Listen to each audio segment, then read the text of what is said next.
tell y'all another thing about me. If you ever have like something in your house, I know that there's something in there. Like my friend calls me the roach whisperer.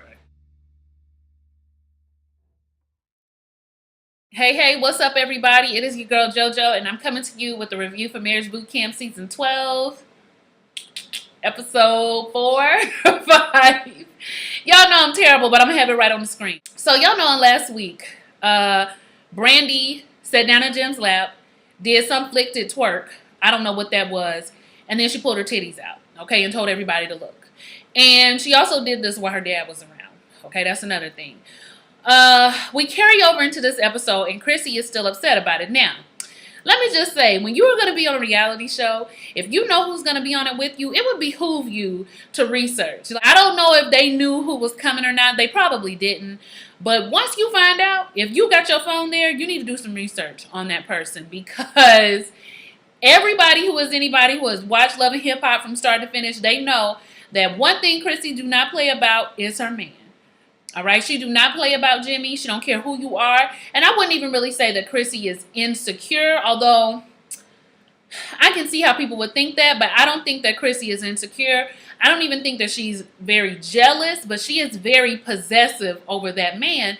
And you're not going to be disrespectful to him or her, especially not in front of her, because y'all already heard her. She don't tolerate disrespect.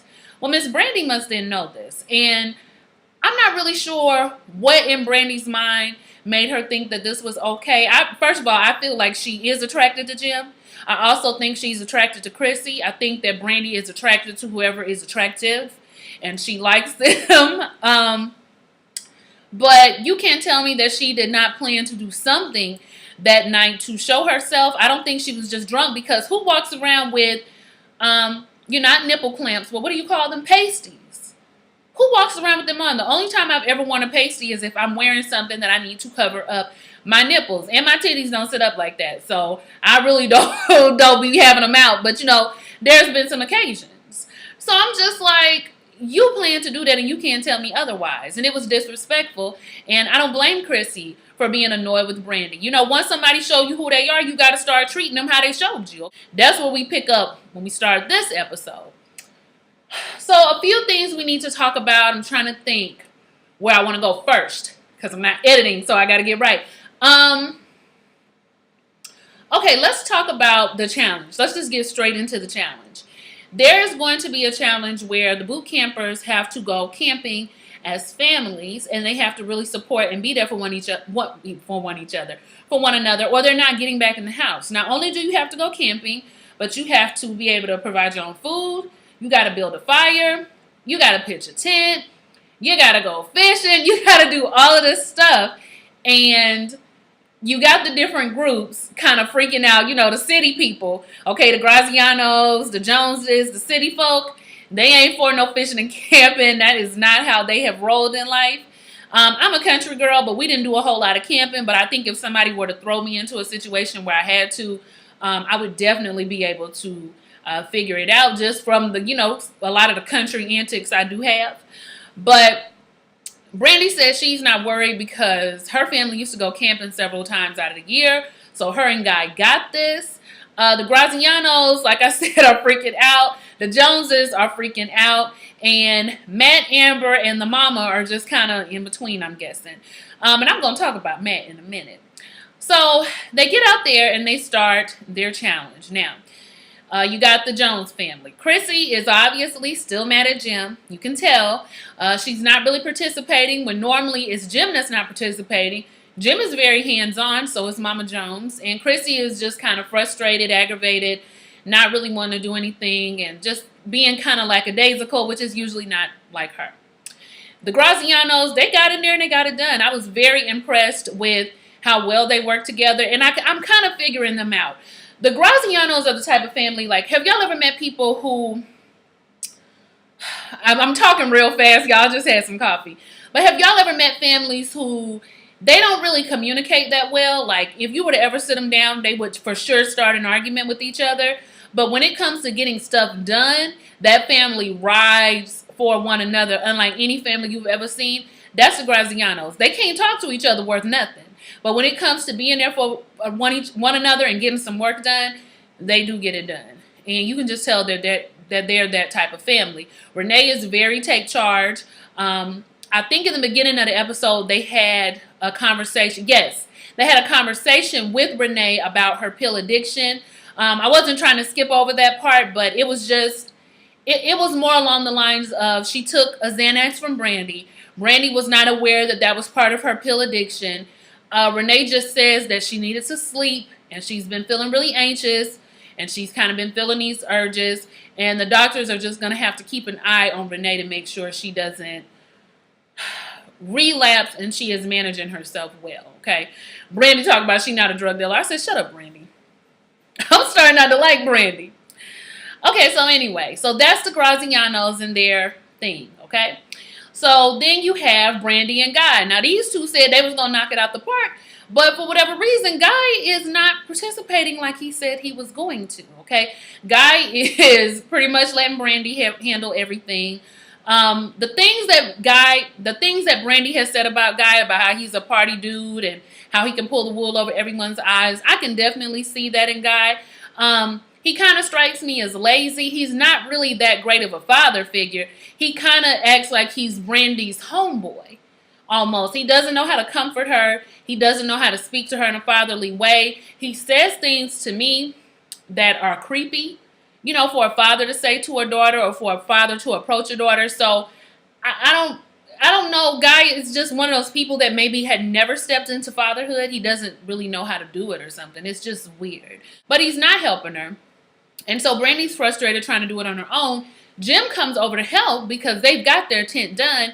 And Chrissy is just like, be appropriate. Everybody be careful. Watch yourself. And she goes and sits over in the tent because now she's annoyed.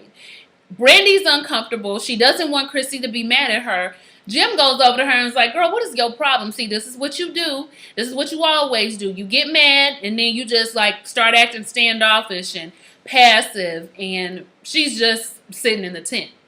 Now, Brandy, because she's uncomfortable now, goes up to the house and starts crying. Renee's sister follows her up there and is talking to her. And she says that she knows Chrissy is mad at her, and I just want us to be friends, you know, and clown around again. You know, I don't want her to be upset with me. And Renee's sister, now this is how I know the Grazianos, like, they ain't got time for all that. She was just like, okay, you want me to say something to her? Like, what is you trying to do? I'm not going to be sitting up here crying with you on the hill. Let me just go tell her, then y'all can solve it. No, I don't want anybody to say anything. So Brandy just go suffer in silence. Now, let's talk about Matt and Amber and the mama. Now, I don't know why I didn't realize it before, but the mama really can't talk. It's like they... It's like they really pointed it out to us this episode. Brandy did mock her, which I didn't like, but it was kind of funny because she does sound like that. It just sounds kind of like, it sounds just like that. And they had the words up for her. But Amber mama says she fish all the time. Okay, I'm an excellent fisher. Well, those turned out to be lies and propaganda because mama don't know how to fish. She get out there, she can't get her line right. She can't do nothing. And in comes Matt. Matt goes out there. He catches their dinner. He makes the fish. Amber, I guess, don't eat fish, so she ended up spitting it out. And he's making s'mores. He's with, you know, the getting the tent together. He is being what? A man. A good, strong, solid man. And last episode, I just want to say that I feel like Matt has been getting ganged up on. You know, they say whatever they want to Matt. Everybody in the house does it. Matt's not my favorite person by any means, but he is all right with me. Like, I feel like he is actually trying. Now, granted, it could be for appearances, you know, for the show's sake, but I don't feel like they're giving Matt enough credit. Like, sometimes he does say things that are probably inappropriate. I do believe that he did put his hands on Amber, but like I told you, I believe they fight. I believe both of them are in the wrong. I believe they fight each other, and I really do believe that Matt could have been defending himself, but child, let me not victim blame. But yeah, I feel like Matt has really been stepping it up, and he don't get the credit that I feel like he is due. He is trying, and Amber is a lot of woman to be trying with and for. All right, I don't see how he even in it for the long haul with baby girl. So that's what's going on with everyone. Renee is trying to catch fish. At first, she can't catch anything, but finally, she is able to catch something. And once she catch one, y'all, she can't stop. She addicted to fishing now. She wants to keep going. Mama Jones ended up catching their dinner. I honestly don't know what Chrissy and Jimmy brought to. I mean, Jimmy helped with the tent, so I don't know what Chrissy brought to the table on this here camping trip. So as we move along the night, it gets dark, it's getting cold, they got to start building fires and getting stuff together. But then there's another challenge, all right? And this challenge has to do with finding a key, all right? Get your hand in there, reach down. Each family member needs to get their part of the key. Get in there and get it done. Support each other, talk each other through it if you need to, but get the key. Sounds simple enough, right? The only problem, and child, let me tell you, I would have been out of there. I would have packed my bags and got my little bit of money, you know, for the shows I did do, and I would have been out. Because there were roaches. My skin, I almost threw up just saying the word. There were roaches inside of the tunnel that they had to put their hands in. Now, let me tell y'all a little something that you might not know about JoJo. Not only do I lose stuff all the time, that's one of my things. My second thing is JoJo don't do bugs. Under any circumstances, at any time, I don't do bugs. Let me correct myself. I don't do roaches. Okay, I don't do roaches. Hold on, let me cut my oven off.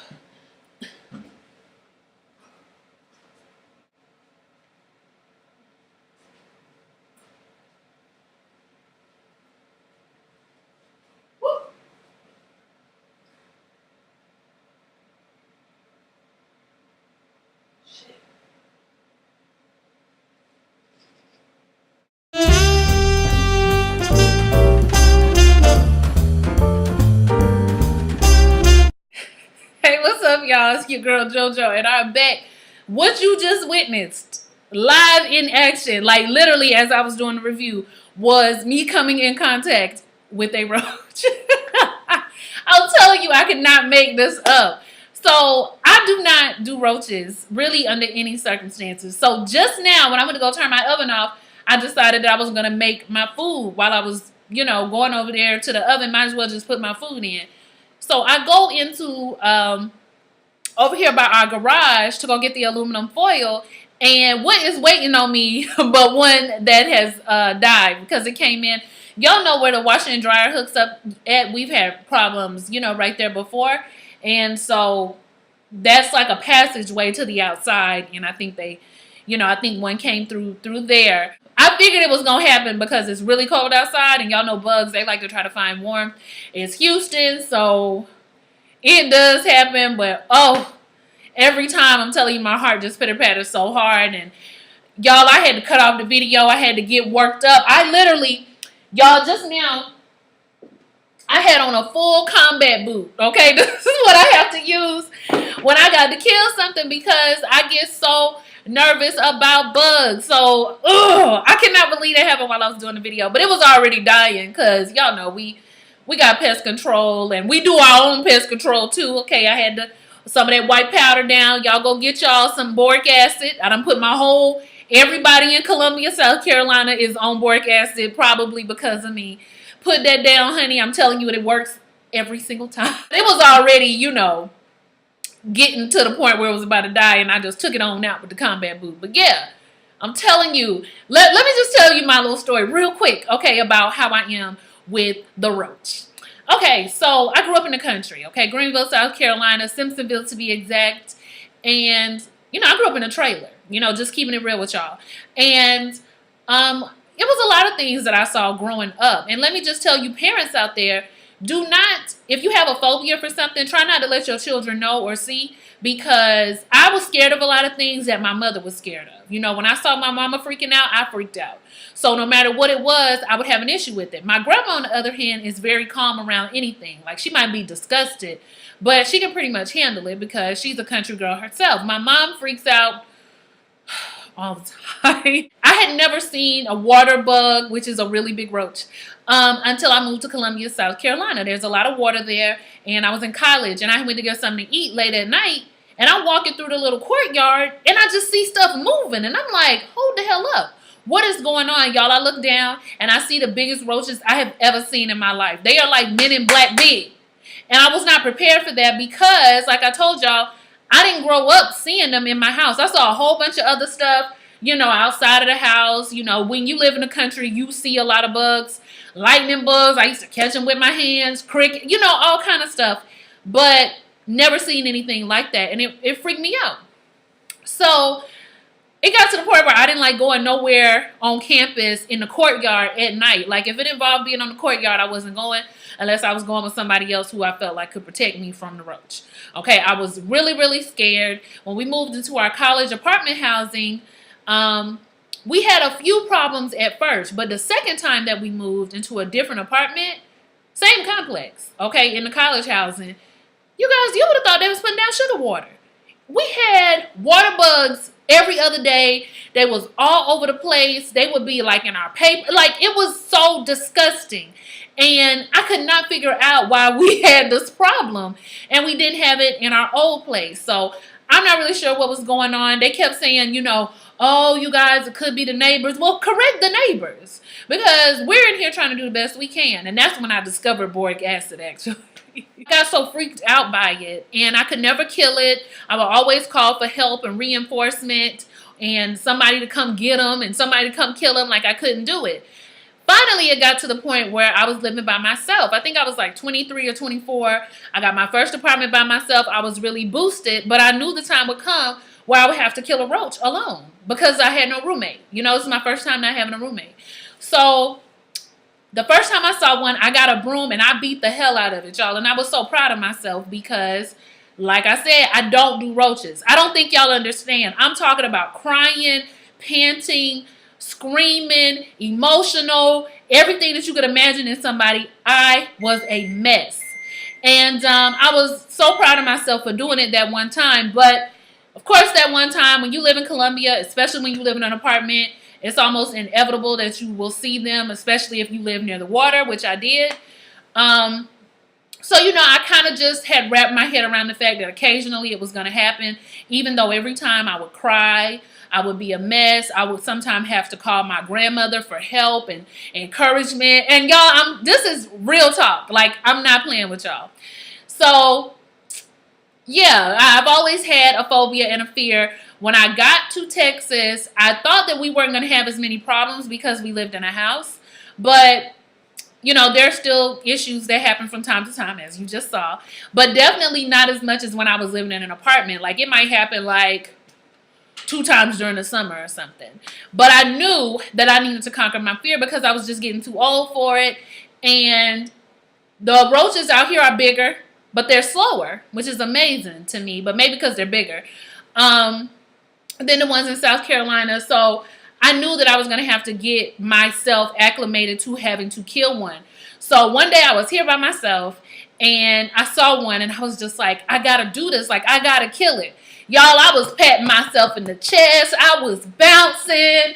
You know, I was jogging around the house. I was getting amped up. I was trying to get mad.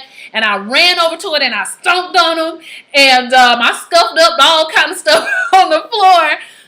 But I did it. And to me, that was conquering my fear. But I'm still very, very scared of bugs. And when I saw that one just now, when I was going to get that foil, y'all heard me go, ooh, because it still takes me aback.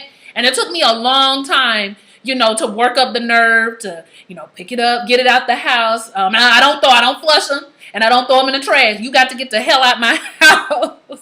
I'm sorry, y'all. I know I done said hell a couple times. Please excuse me. But, yeah, they are so disgusting. But y'all give me some tips. If y'all ever had a phobia of roaches, help me get past my fear.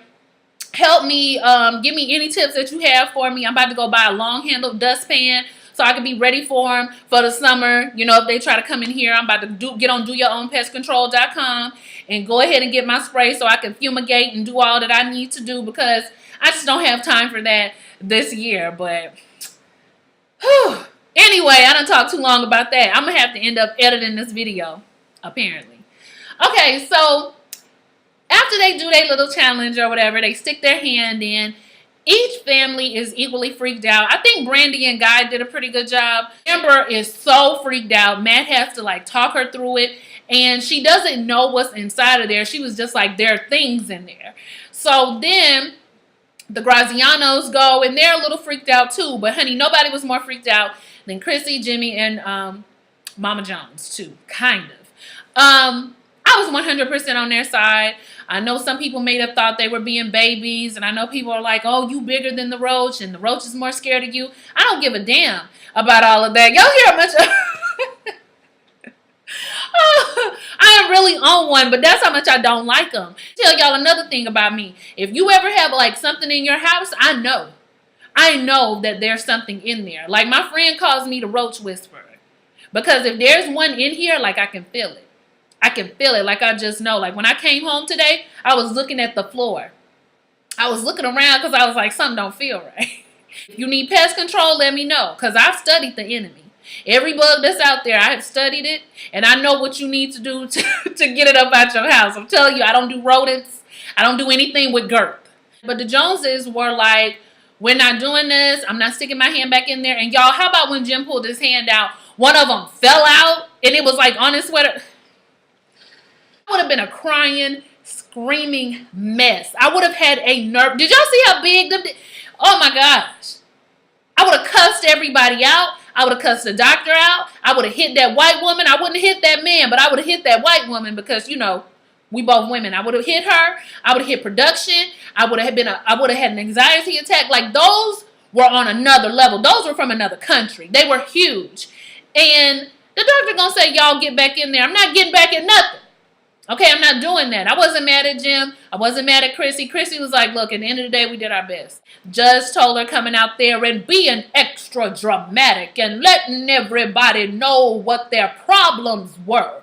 The Grazianos, you all have to learn how to leave the past in the past. And I don't know how Judge Lynn told her talk. She do the most. And she goes over to Amber and Matt, and she applies Matt for... yes, stepping it up.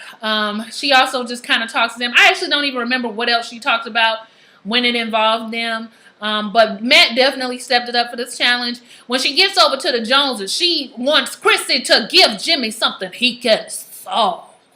Give him something he can solve. Because they did not complete their challenge, they have to go to the tent.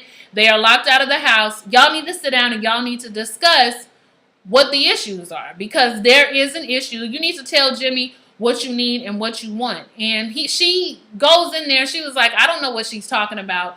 I don't really feel like I have anything to request of you. Like she thinks I want to talk about marriage, but you know, if it's not that, then it's fine.